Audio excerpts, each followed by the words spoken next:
Hello and welcome to the Survivors Voices Awareness Session on Restorative Justice. This session aims to introduce you to the concept of restorative justice and provide you with a basic awareness before you complete the consultation survey questions. This session will outline the Scottish Government's commitment to ensuring the availability of restorative justice. It will dispel some of the misconceptions that exist, look at how restorative justice processes work, and why someone would take part in some of the benefits. The Scottish Government has a commitment to ensuring restorative justice is available across Scotland by 2023. Their vision statement states that it will be available to all of those who wish to access it and at a time that is appropriate to the people involved in the case. They aim to have approaches that are consistent, evidence-led, trauma-informed, and of a high standard. This seeks to ensure the needs of persons harmed and their voices are central and supports a reduction in harmful behaviour across our communities. In order to ensure this is achieved, the Scottish Government have three outcomes. One, that restorative justice is available across Scotland. Two, that it's delivered by trained facilitators. And three, that there is an awareness and understanding across Scotland of restorative justice. However, despite restorative justice being in existence since the 1970s, the provision in Scotland is inconsistent. Recent research evidence that it's delivered in 12 out of the 32 local authorities. This is mainly for young people involved in minor offences through third sector organisations such as SACRO, and sometimes youth justice services. Some adult services do exist, for example, a service in Edinburgh focusing on hate crime and a project in Shetland that delivers restorative justice using the provision of arts. However, with regards to crimes of a domestic and sexual nature, restorative justice is not available in Scotland.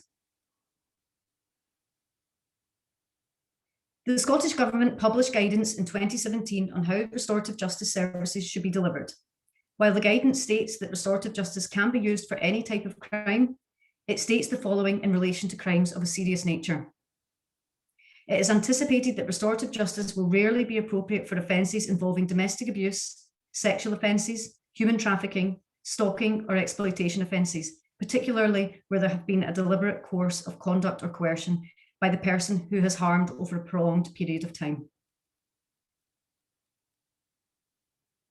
However, it was highlighted by Ashley Scotland from Thriving Survivors that the voices of survivors were not currently being heard in the development of restorative justice.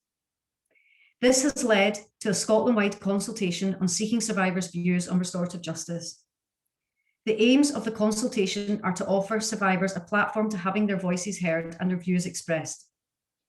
The consultation aims to 1, ascertain if survivors are aware of restorative justice. 2, establish if there is a demand. So do survivors actually want to access the service? And 3, if they did, what would a restorative justice service need to look like? After this awareness session, you will be invited to complete an anonymous survey seeking your views. Throughout this awareness session, you will hear different terms being used. The Scottish Government will use the terms person harmed when referring to a victim of an offence, alleged offence, or harmful behaviour, and the term person who caused harm when referring to a perpetrator of an offence, alleged offence, or harmful behaviour. In relation to the consultation, the word survivor has been chosen. However, it is impossible to find a term that everyone is comfortable with, and ultimately, language is personal to you, the individual. So it's important that you choose what you wish to identify with.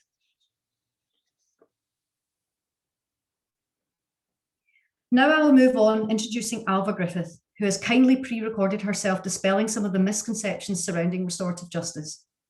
Alva is a survivor who completed a process of restorative justice and now advocates for it internationally. I will show you 3 of her recorded clips, but if you are interested in hearing more, these can be accessed on Thriving Survivors' social media forums.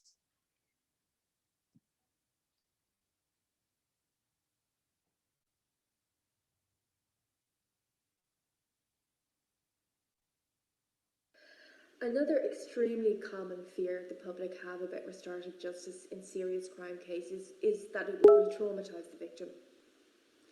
However, it is important to understand that restorative justice is a process. This process must happen to ensure that the risk of re-traumatisation of the victim is minimised as much as possible. The process of restorative justice involves meeting with the facilitators, typically multiple times, in advance of any meeting taking place between the victim and perpetrator. The objective of these meetings is to discuss what the victim wants to achieve with the meeting and how they can make that happen in the safest possible way. It is the job of the facilitators to prepare the victim for what he or she may face when entering the room. To the maximum extent humanly possible, the meeting is pre-planned from beginning to end, and a victim should walk into the room with their eyes wide open, knowing what they will face. At any stage, during the preparation meetings or during the meeting itself, should a victim feel threatened, concerned, or intimidated, the process can be immediately terminated. The facilitators, led by the victim's request, prepare very practically for the meeting to ensure maximum safety by defining things like who sits where in the room, who arrives first or leaves first following the meeting. You know, it's worth saying at this point that this fear, I know, stems from a good place in that the public clearly wish to protect the victims from further victimisation. But there is a danger here that the fear controls whom has access to restorative justice. And I believe no one at all but the victim should decide who has access to restorative justice. It's the job of those around the process to make sure it happens in the safest possible way.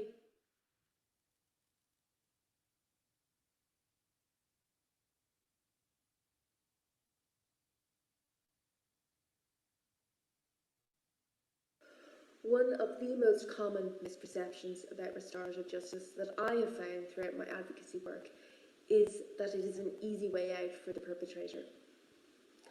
I believe this possibly stems from a public perception that it will immediately result in a reduction of a sentence if criminal proceedings are in progress at the same time, or that it adds no value if criminal proceedings have never taken place. Restorative justice is often used by countries as a way of diverting young offenders away from crime, and it is in this context that a sentence can be impacted. However, to distinguish this entirely, in serious crime cases, restorative justice often takes place when an offender is already in prison, and even, as happened for me, when he or she is on probation. It isn't to be used as an alternative to criminal justice, but as an additional mechanism of justice for the victim. There is no easy way out for the perpetrator during a restorative justice process. He or she must acknowledge the harm that they have caused the victim, and they must face up to the truth and impact of their actions.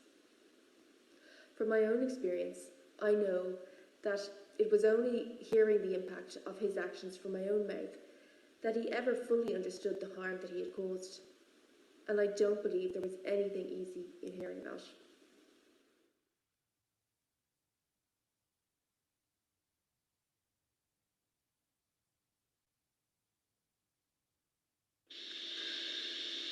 One myth I have encountered is that restorative justice isn't suitable or appropriate in cases involving serious violence, sexual violence, or homicide.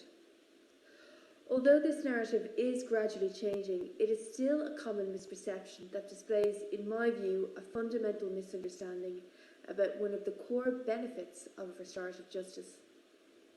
It also suggests a misunderstanding about who should be the primary focus of a restorative justice process in serious violence cases. Now, I've heard from restorative justice experts that the greater the impact of a crime to the victim, the greater the need for restorative justice, and I agree. So why is that the case? Well, when we listen to what victim survivors say about their experiences following the crime, they often have a feeling of being disempowered. They feel disempowered by the crime and then often feel on the periphery of a criminal case, which reinforces their sense of feeling disempowered. Many feel unheard, without full and truthful accountability from the offender. Even in criminal cases which end in conviction, they find it hard to truly and unequivocally move on with their lives. Restorative justice offers one way for them to do this.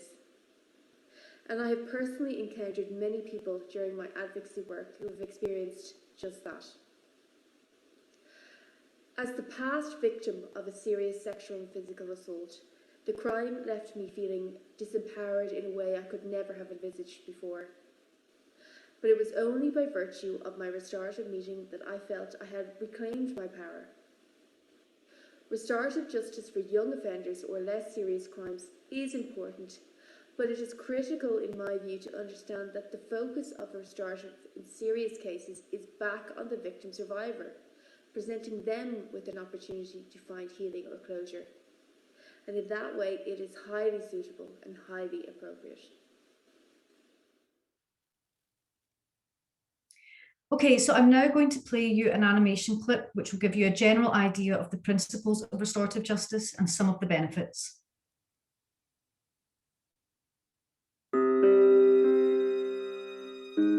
Becoming a victim of crime is often a traumatic experience.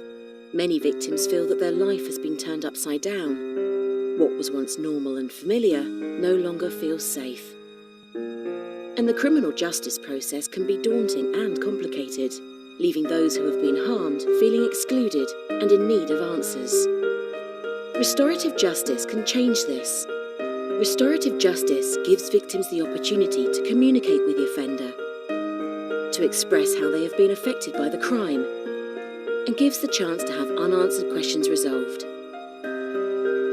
Restorative justice is completely optional, and it can only happen if both parties agree to take part, and any party can stop the process at any time if they are not comfortable with it, or if they just need a break. And restorative justice works. The vast majority of victims are happy with the process, and reoffending rates for offenders who take part in the process are exceptionally low. It's not about passing judgment, it's about repairing the harm that has been done. With a unique process which allows those taking part to regain a sense of control, drawing a line under whatever has happened, so they can look to the future and move on with their lives. Since the process, I'm no longer a victim. I'm really glad I did it. We felt like somebody actually really cared about us for the first time. It really affected me. I saw the effects of my actions. Everyone has the ability to change. Restorative justice helps people move on with their lives.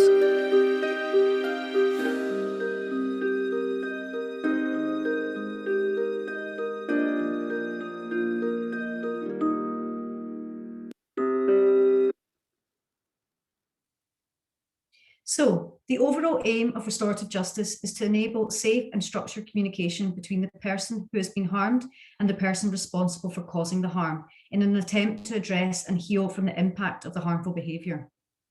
In order for this to occur, the process must be safe and appropriate, and most importantly, empower the person harmed to enable them to access an additional form of justice that ensures their needs are central. It's important to highlight that restorative justice is a process and will involve a number of planning and preparation meetings to assess risk and establish the needs and expectations of the people involved. The process is managed by a facilitator or a co-facilitator or specialist facilitator, depending on how sensitive and complex the case is. The facilitator's primary tasks are to ensure that both parties agree to take part in the process and provide informed consent, and indeed are made aware that either person can stop the process at any point. They will also need to ascertain if the person who has caused harm accepts responsibility of their behaviour. Without this, the process of restorative justice cannot be progressed. The facilitator will spend time asking the person harmed questions such as, why do you want to take part? What questions and/or statements would you like to make to the person who's caused you harm? What's your desired expectations and outcomes? The facilitator will then spend time with the person who has caused harm and ask similar questions, including, what would you say if you were to be asked X, Y, or Z? The facilitator will also complete ongoing risk assessments in a multi-agency context, assessing not only risk, but also the needs and strengths of the people involved. So for example, they will assess factors such as power imbalances, substance misuse, previous relationship history, emotional resilience, and mental well-being. This will then allow the facilitator to put in steps to minimise risk to make the process as safe as possible to take part in. So, for example, this could include working in partnership with support agencies such as victim support.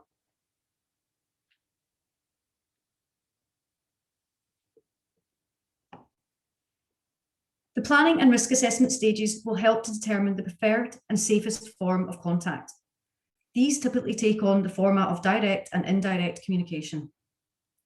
Direct communication involves face-to-face meetings or conferences, and these can also take place virtually. Indirect communication can also take place if face-to-face isn't preferred or isn't safe. And this is when the facilitator acts as the go-between and will take on formats such as letters, audio messages, or written statements. It is the job of the facilitator to manage the communication safely and ensure that there are no surprises. So, for example, in a face-to-face meeting, the small details are all accounted for in the planning stages, from who enters the room first, to who leaves first, to who sits where, and to who speaks first. It is important to understand that it is not a one-size-fits-all approach and should be catered to individual need. After the communication has taken place, the facilitator will complete a follow-up process by contacting people involved to find out how the process went and if they got their desired outcomes.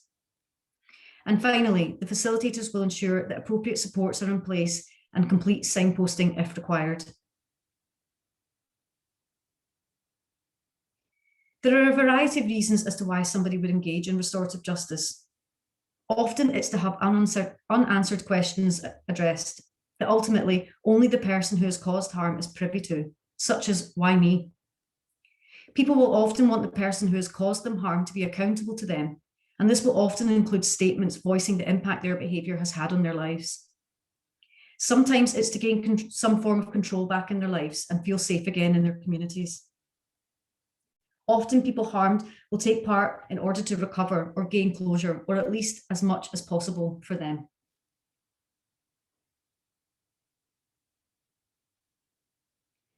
Why Me is a charity in England that offers restorative justice, and I will now read out some quotes from individuals who have taken part in restorative justice processes.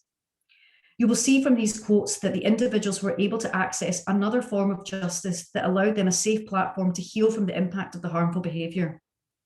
It is evident from these quotes that the traditional criminal justice system was not able to provide these outcomes for them. I wanted him to be accountable to me, not to a judge, not to the police, not to prison officers, but to me. I heard about a process called restorative justice and asked if it was something I could be involved with. I felt it would help me come to terms with what happened and answer my questions. Taking part in restorative justice was the key that unlocked the door to my future.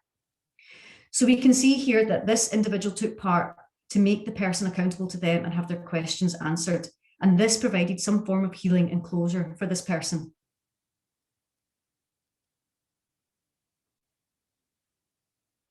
This quote involves a process of restorative justice that involved the father of a boy who was attacked.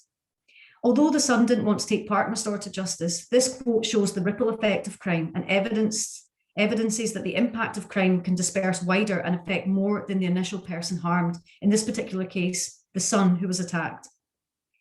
Here, restorative justice has provided a platform of healing for a person indirectly affected by the crime. So in this case, the father. After the attack, my son was clearly shaken and upset. I, on the other hand, was left with anger and no direction in which to channel it. I attended court, but the process allowed no voice for the victim. Taking part in the restorative justice meeting was a chance to open up conversation in which both my son's attacker and I could both be listened to and equally heard. When I left the meeting, it felt like a weight had been lifted. So we can see here that this process allowed the father to have a safe and structured conversation with the person who harmed his son, which resulted in some form of healing and closure. I will now show you a final animation clip of a restorative justice meeting taking place to bring to life what I have explained. After that, this presentation will conclude and you will be invited to complete the survey to have your views on restorative justice heard. I want to thank you very much for your participation. And if you have any questions at all, please contact Isabel McCarthy and follow our social media platforms for updates and educational information on restorative justice.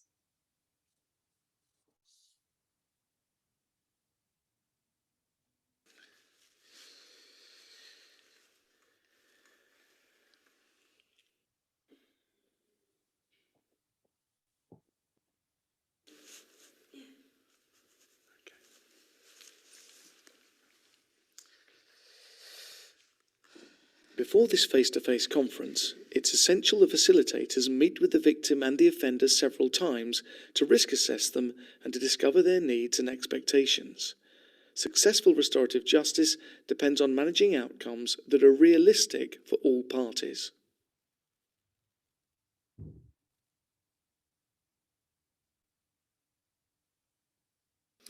We're here to discuss the burglary that took place on the 23rd of March at the house of Jill.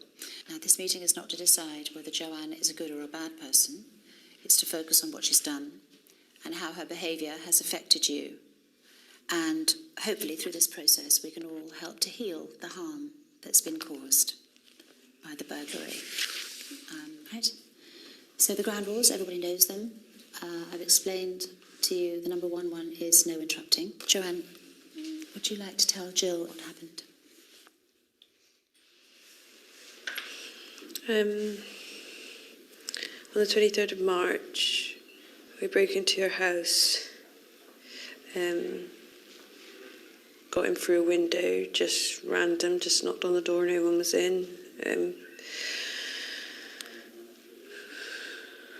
I can't remember loads about it. But I remember going in and taking a jewellery box. I think it was quite a big jewellery box, and I remember emptying it into a carrier bag.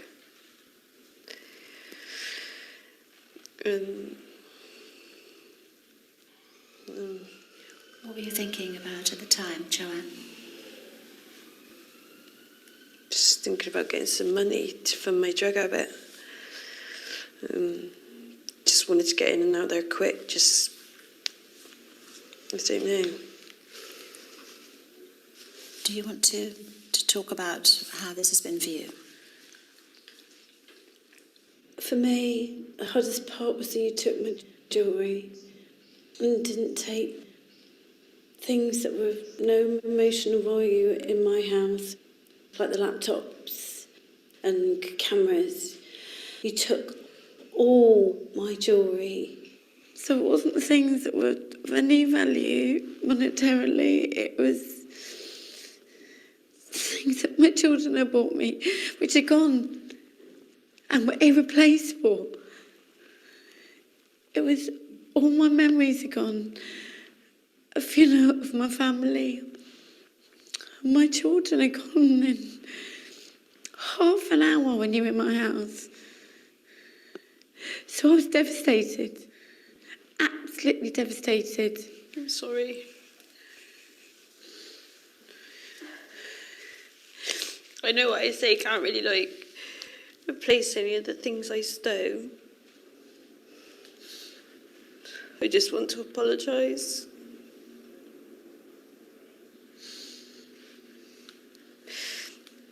I didn't ever think of the consequences. I think that's the problem, isn't it?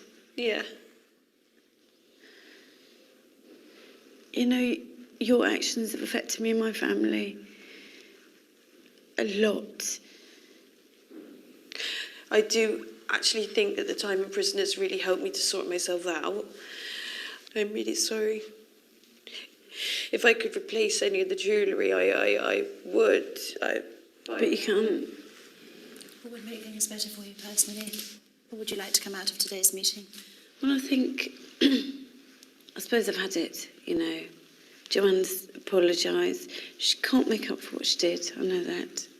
But you have apologised. I won't get back what I lost, but I think, yeah, I think she understands. I do.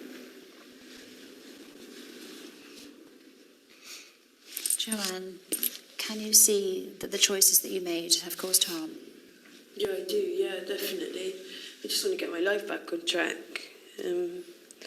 Just want to apologise once again for doing what I did. You had some other questions? Were you working alone? That was another one of my questions. Yeah, I was. This is going to sound odd, but knowing that you had a heroin addiction problem has made me understand it more.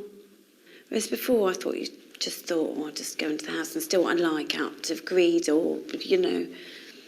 So because you do it on face value, don't you? And she's very attractive and pretty and well dressed, and you know, you're kind of thinking she got me on drugs, ridiculous, you know, because of how you looked. So it's preconception, isn't it? It makes more sense to me now, which is good, actually. I hope it helps. It has helped, yeah. Joanne, is there anything that you'd like to say?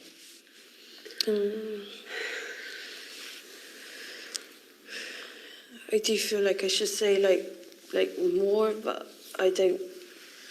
I think the nerves got the better of me today, but Me.